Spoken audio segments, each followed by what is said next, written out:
আমরা অনেকে জানি না, বুঝি না, মসজিদে আসি কিন্তু মসজিদে আসার পর মসজিদের পূর্ণ ইহতেমাম আমরা করতে পারি না। মসজিদের আদবের খেলাফ হয়, এমন এমন কাজ আমরা করে বসি যেই কাজ করার কারণে আমাদের গুনাহ হবে। মসজিদে আইসা এমন এমন কাজ যেগুলো করলে গুনাহ হবে কিন্তু আমরা করে বসি, জানি না। ঠিক না ঠিক? মসজিদের আদব নষ্ট হয়।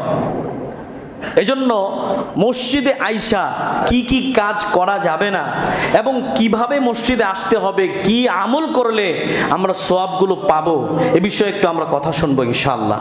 আমরা যারা মসজিদে আসব, মসজিদে যারাই থাকবে এবং এই মসজিদ নির্মাণ হবে, মসজিদ প্রতিষ্ঠিত হবে, কার্যক্রম হবে, পরিচালিত হবে, যারাই যা কিছু করবে, খেদমত করবে যারা, মসজিদ একমাত্র তাকওয়ার ভিত্তিতে চলবে। সুবহানাল্লাহ। বলেন, মসজিদ কিসের ভিত্তিতে চলবে?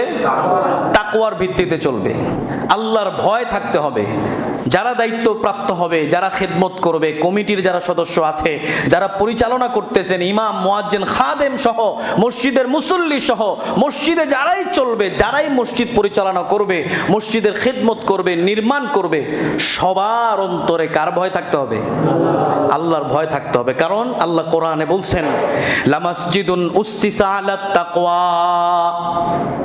হে দুনিয়ার মানুষ, তোমরা মসজিদ নির্মাণ করবে, মসজিদ পরিচালনা করবা, মসজিদকে তোমরা বিভিন্ন কার্যক্রমের মাধ্যমে তোমরা সাজাবা। এই মসজিদের যা কিছু তোমরা করো, এই মসজিদ নির্মাণ হবে একমাত্র তাকওয়ার ভিত্তিতে। মসজিদ নির্মাণ হবে। মসজিদ আমরা তো সচক্ষে দেখি ইট বালু সিমেন্ট দিয়ে নির্মাণ হচ্ছে, এটা তো বাহ্যিক। এটা কি বাহ্যিক? আর আত্মিক যে বিষয়টা সেটা হবে তাকওয়ার ভিত্তিতে।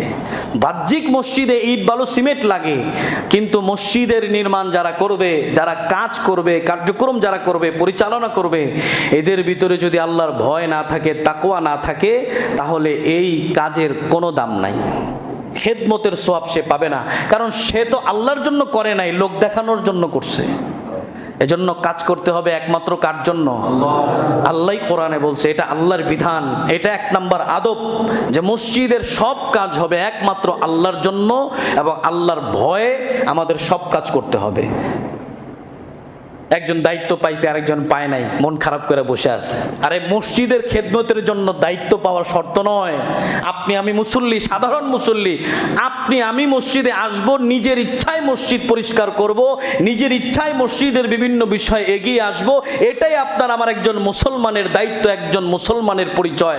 আপনি আমি মসজিদকে রক্ষা করব, মসজিদের কাজে এগিয়ে আসব একমাত্র তাকওয়ার উদ্দেশ্যে, তাকওয়ার ভিত্তিতে এগিয়ে আসব, আল্লাহকে ভয় করে এজন্য আসব। আল্লাহ রব্বুল আলামিনের পূর্ণ সওয়াব দিবেন। 2 নাম্বার, মসজিদে আসতে হবে অবশ্যই বেশভূষা, সুন্দর পোশাক পরিধান করে। এই বিষয়টা আমাদের মধ্যে অনেক গাফলতি।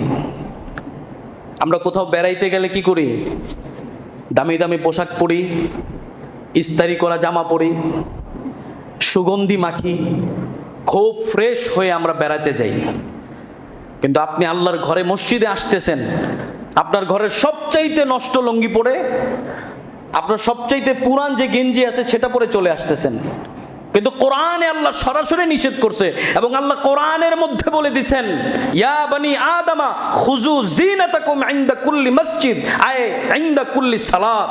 কোরআনের মধ্যে আসছে, এটা কোরআনের আয়াত। হে দুনিয়ার মানুষ, হে বনি আদম, আল্লাহর ঘর, আমার ঘর, মসজিদে তোমরা আসবা, অবশ্যই মসজিদ ভিত্তিক পোশাক পরিধান করে, সুন্দর ইসলামী পোশাক, যেটা বেশভূষা ভালো, পরিষ্কার পরিচ্ছন্ন হয়ে মসজিদে আসবা।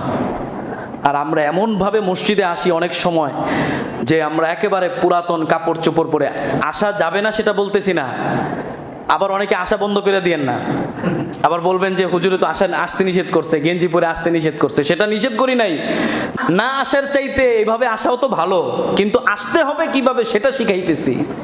অনেকে আছে জার্সি পরে চলে আসে, অনেক যুবকরা খেলতে গেছে মাঠে জার্সি পরে এই মসজিদে চলে আসছে।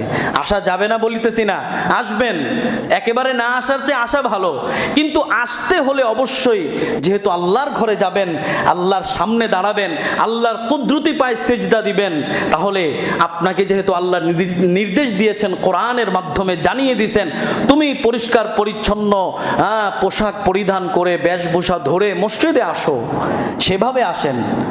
আপনার পরিষ্কার লুঙ্গি পরে আসেন, পরিষ্কার জামা কাপড় পরে আসেন, ইসলামী পোশাক আছে সেগুলো পরে আসেন।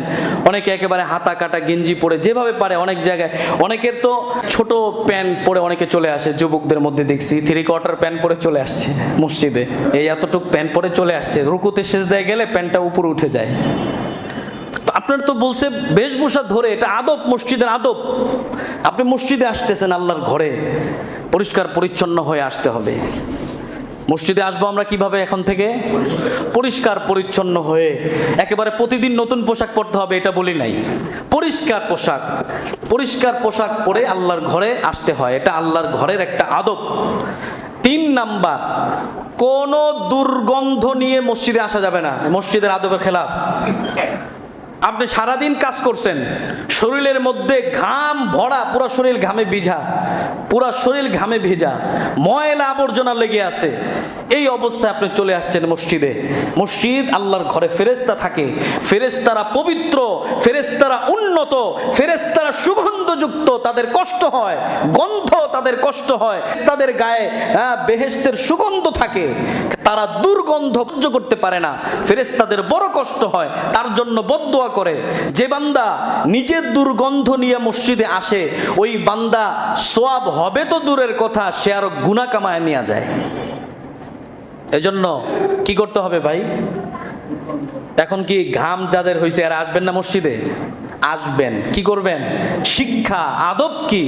আদব হলো নিজের ঘাম, এটার জন্য আপনি সুগন্ধি ব্যবহার করতে পারেন, অথবা আপনার সময় আছে, আপনি এইভাবেই না এসে একটু ফ্রেশ হয়ে আল্লাহর ঘরে আসতেছেন, একটু ফ্রেশ হয়ে আসেন, একটা গেঞ্জি পরিবর্তন করে আরেকটা গেঞ্জি পরে আসেন।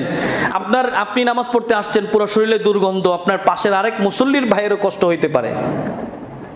নারায়ণগঞ্জ একটা মাহফিলে গিয়েছিলাম আরো 1 থেকে 1.5 বছর আগে, আসরের নামাজ পড়ছি এক মসজিদে, আসরের নামাজ পড়তে দাঁড়াইছি, দ্বিতীয় কাতারে গাড়ি থামায়া মানে যায় নামাজ ধরছি আর কি। তো আমার পাশে এসে একজন দাঁড়াইছে, আল্লাহর বান্দার শরীরে এত গন্ধ, নামাজের মধ্যে অবস্থা খারাপ হয়ে গেছে, নামাজের যে ধ্যান ধারণাটা নষ্ট হয়ে গেছে। এগুলো কষ্ট হয়, আল্লাহর বান্দাদের কষ্ট হয়, ফেরেশতাদেরও কষ্ট হয়। এই জন্য আমরা কি করব ভাই?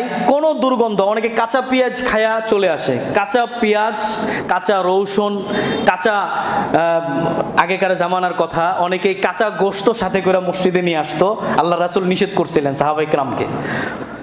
তো কাঁচা পেঁয়াজ খেয়ে অনেকে আসে, আপনি কাঁচা পেঁয়াজ খেয়েছেন কোনো সমস্যা নাই, আপনি নামাজের আগে আধা ঘন্টা আগে মুখ পরিষ্কার করে, আধা ঘন্টা 1 ঘন্টা আগে ফ্রেশ করে দুর্গন্ধ মুক্ত করে তারপর আসেন, সমস্যা নাই তো। কিন্তু গন্ধ নিয়ে আপনি আসলে ফেরেশতাদের কষ্ট হবে, ফেরেশতারা কিন্তু আপনার জন্য দোয়া করে। এজন্য দুর্গন্ধ নিয়ে মসজিদে আসা যাবে না, তাই বলে দুর্গন্ধ থাকলে আসবেন না, বিষয়টা এরকম না, আপনি দূর করে আসবেন। এবার তো আবার বাহিরে বলবেন না যে হুজুর নিষেধ করছে, নিষেধ করি নাই, মসজিদে সবার আসতে হবে, আসবেন অবশ্যই, কিন্তু মসজিদের আদব রক্ষা করে আসতে হবে। কথা ঠিক না বে ঠিক? আদব রক্ষা করে আসতে হবে, মসজিদের আদব আছে, আল্লাহর ঘর। 4 নাম্বার, মসজিদে আসার আগে প্রথমে মেইন গেটে যখন আসবেন, আসার পরে ঢোকার সময় ডান পা দিয়ে ঢুকতে হবে। খেয়াল রাখবেন, মনে রাখবেন, আজকে থেকে বলে দিচ্ছি, অনেকে ভুল করতেছেন। ঢুকবেন কোন পা দিয়ে? ডান পা দিয়ে। ডান পা দিয়ে ঢুকবেন, একটা দোয়া আছে, বিসমিল্লাহি ওয়াসসালাতু ওয়াসসালামু আলা রাসূলিল্লাহ আল্লাহুম্মা ইফতাহলি আবওয়াবা রাহমাতিক, এই দোয়া পরে ঢুকবেন। এটা আদব, সুন্নত, এবং এটা মসজিদে ঢোকার একটা পদ্ধতি। তাহলে কি করতে হবে? ডান পা দিয়া, কোন পা দিয়া? ডান পা দিয়া ঢুকতে হবে। ঢোকার সময় কি করবো? প্রথম বিসমিল্লাহি, এরপর ওয়াসসালাতু ওয়াসসালামু আলা রাসূলিল্লাহ, এরপর কি বলবো? আল্লাহুম্মা ইফতাহলি আবওয়াবা রাহমাতিক। ঢুকলাম। মসজিদে ঢোকার পর বিভিন্ন আমল করলে সওয়াব, আমল করার পর যখন বের হবেন অবশ্যই মনে করে চিন্তা করে খেয়াল রাখবেন বিষয়টা যেন ভুল না হয়। বাম পা দিয়ে মসজিদ থেকে বের হব। বাম পা দিয়ে কি হব? বের হব। দোয়া আছে, বিসমিল্লাহি ওয়াসসালাতু ওয়াসসালামু আলা রাসূলিল্লাহ, আল্লাহুম্মা ইন্নী আসআলুকা মিন ফাদলিক। এই দোয়াটা পড়ে আমরা বের হব। আমরা তো এই দোয়াগুলা পড়ি না। এর মর্যাদা কি? এর ফায়দা কি? এই যে এইখানে আপনি আল্লাহ তাআলার কাছে রিজিক চাইতেছেন, নামাজ পড়ছেন, নামাজের পরে আল্লাহুম্মা ইন্নী আসআলুকা মিন ফাদলিক বলছেন, এখানে আপনি আল্লাহর কাছে রিজিক চাইলেন। আপনি যদি 5 ওয়াক্ত নামাজ পড়েন, এই আদবগুলো মেনটেন করেন, ঢুকেন দোয়া পড়ে, বের হন দোয়া পড়ে, বের হওয়ার দোয়ার মধ্যে আল্লাহর কাছে রিজিক চাওয়ার দোয়া আছে, এই রিজিকগুলো সঠিকভাবে যদি আপনি চাইতে পারেন, আল্লাহ তাআলা আপনার রিজিকের সংকট দূর করে দিবেন। সুবহানাল্লাহ। নামাজ পড়েন, আমলগুলো সঠিকভাবে করেন, দেখবেন কোত্থেকে রিজিক আসবে আপনি কল্পনাও করতে পারবেন না। কোত্থেকে আসবে আপনি কল্পনা করতে পারবেন না। আমলগুলো খুব খেয়াল করে আমলগুলো করেন, এগুলো এমনি এমনি দেয় নাই, এর মাহাত্ম্য আছে, এর গুরুত্ব আছে। এজন্য এই আমলগুলো আল্লাহর হাবিব সাহাবায়ে কেরামকে শিক্ষা দিয়েছেন, আমাদের সকলকে করার জন্য নির্দেশ দিয়েছেন, এজন্যই দিয়েছেন। কথা ঠিক না ব্যাঠি? 5 নম্বর বিষয় হলো, আমরা অনেকেই মসজিদে আসার পরে যদি কোনো ময়লা দেখি, আশেপাশে ভালো দেখি, অনেকেরই দেখছি মাশাআল্লাহ অনেকে পরিষ্কার করেন, আবার অনেকে আছে খাদেম সাহেবরে ডাইকা এনে ময়লা পরিষ্কার করেন, মুয়াজ্জিন সাহেবকে ডাইকা, হ্যাঁ ঠিক আছে, খাদেম সাহেবের দায়িত্ব উনি পরিষ্কার করবেন, ওনার তো এটা কাজ। মুয়াজ্জিন সাহেবেরও দায়িত্ব উনি পরিষ্কার করবেন, এটা ওনার কাজ, ঠিক আছে। কিন্তু আপনি মুসল্লি, আপনারও মসজিদকে পরিষ্কার করলে আপনি যে সওয়াব পাইতেন, এই সওয়াব থেকে তো আপনি মাহরুম হইতেছেন। আপনি যদি নিজে পরিষ্কার করে ফেলেন তাহলে আপনার আমার কি সওয়াব হয় কি হয় না? সওয়াব হয়। এজন্য আমি বলবো সমস্ত মুসল্লিদের দায়িত্ব মসজিদ পরিষ্কার রাখা। এক জায়গায় ময়লা দেখছেন, মুয়াজ্জিন খাদেম যারা আছেন দায়িত্বশীল, তাদের তো অবশ্যই কাজ, তারা করবেন, কিন্তু আপনি আলাদাভাবে যদি কোনো জায়গায় পান নিজে পরিষ্কার করবেন, কারণ এই সওয়াবটা আপনি খাদেম সাহেবকে দিবেন কেন? আপনি তো মসজিদ পরিষ্কার করলে মসজিদ পরিষ্কারের সওয়াব পাইতেছেন, ঠিক না ভাই? ঠিক। এজন্য সবাই যে যেখানে পাবেন, কোনো জায়গায় ময়লা পাইছেন নিজে পরিষ্কার করার চেষ্টা করবেন। অন্যান্য যারা দায়িত্বশীল তারা তো করবেনই, কিন্তু আপনার সওয়াব আপনি নিবেন, কাউকে নিতে দিবেন না। পারবেন তো ইনশাআল্লাহ?